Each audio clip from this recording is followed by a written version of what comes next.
एक और व्यक्ति भी है जो इस मामले पर अपनी नज़रें बनाए हैं, जिनका नाम है डॉक्टर रमेश ठाकुर। पत्रकार डॉक्टर रमेश ठाकुर की पहचान सिर्फ न्यूज़ चैनलों में बेबाक बोलते डिबेटरों, पत्र पत्रिकाओं में लेख, रिपोर्ट और नामचीन लोगों के साक्षात्कार करने तक ही नहीं है। इसके इतर इनका बीते 15 सालों से लगातार बाल अधिकार कार्यकर्ताओं के रूप में काम करना भी शामिल है। गरीब असहाय बच्चों और प्रकृति धरोहरों से बेहद लगाव रखने वाले रमेश ठाकुर सालों से बच्चों से जुड़ी समस्याओं को लेकर पुलिस प्रशासन, शासन, एनजीओ आदि को अवगत कराते आए हैं। बच्चों को फल, पुस्तकें आदि ज़रूरत के सामान का वितरण नियमित तौर पर करते रहते हैं। एनजीओ में बच्चों को जाकर निःशुल्क पढ़ाना, क्लास लेना इनके जीवन का मुख्य हिस्सा है। वह सालों से बच्चों के सेमिनार के लिए विदेशों में भारत का प्रतिनिधित्व कर रहे हैं। हाल ही में उनका श्रीलंका, बांग्लादेश, नेपाल, भूटान व तिब्बत में दौरा हुआ। इनके इन्हीं कामों को देखते हुए केंद्र सरकार ने अपनी सरकारी समिति केंद्रीय जन सहयोग एवं बाल विकास संस्था भारत सरकार में सदस्य बनाया। उनका विभाग महिला बाल विकास मंत्रालय के अधीन आता है, जिसकी मंत्री स्मृति ईरानी हैं। उनसे पहले मेनका गांधी इस मंत्रालय को लीड करती थीं, तब भी रमेश ठाकुर सदस्य थे। अपने काम के बल पर रमेश दोनों मंत्री महोदयों से वाहवाही लूट चुके हैं। मीटिंग में उठाए उनके मुद्दों पर गौर किया जाता है, उन्हें गंभीरता से लिया जाता है। बाल अधिकारों के नाम पर काम करने वाली वर्ल्ड वाइड संस्था यूनिसेफ के भीतर गड़बड़ झाले को भी उन्होंने 2 साल पहले एक्सपोज किया था, जिसे देश ही नहीं पूरी दुनिया ने देखा था।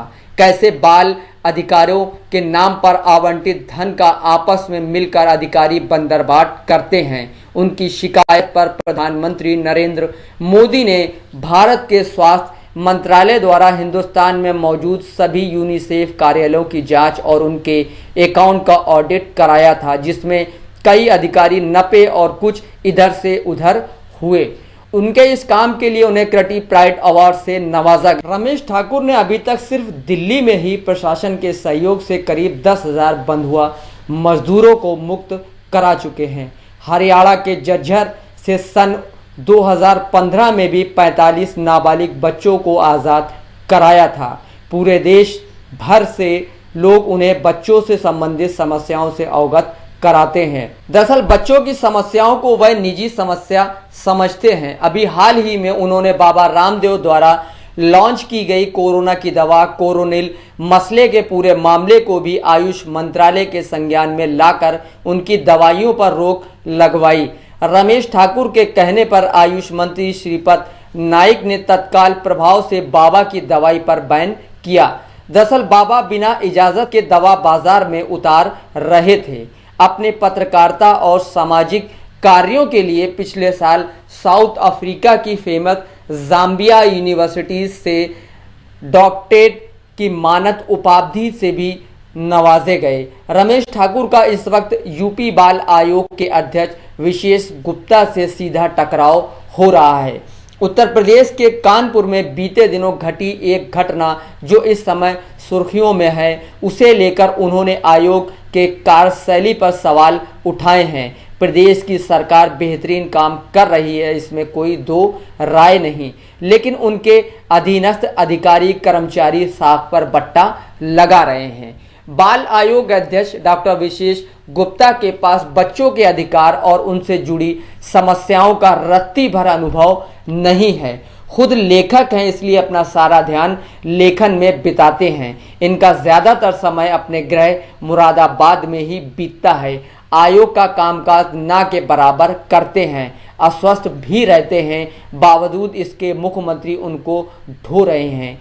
कानपुर कांड पर जब सीएम खुद से संज्ञान ले रहे थे तो ये जनाब अपनी कुर्सी बचाने के लिए फील्डिंग कर रहे थे, संघ के नेताओं से लॉबिंग करा रहे थे। दरअसल उनके मन में राज्यपाल बनने का सपना कई समय से हिलोरे मार रहा है। खैर, इनकी इन सभी हरकतों से रमेश ठाकुर ने मुख्यमंत्री को अवगत कराया है। खुन्नस में आकर डॉक्टर गुप्ता ने उनसे पहले रमेश ठाकुर की सीएम से शिकायत की। सीएम भी रमेश ठाकुर की कार्यशैली से परिचित हैं, तभी उन्होंने अपने मीडिया सलाहकार को रमेश से बात करने को कहा ताकि पूरे मामले को समझा जाए। रमेश ठाकुर से पक्ष मिलने के बाद आयोग अध्यक्ष की कुर्सी हिलोरे मारने लगी है। कभी भी बर्खास्तगी का आदेश आ सकता है। आज के लिए बस इतना ही। नमस्कार।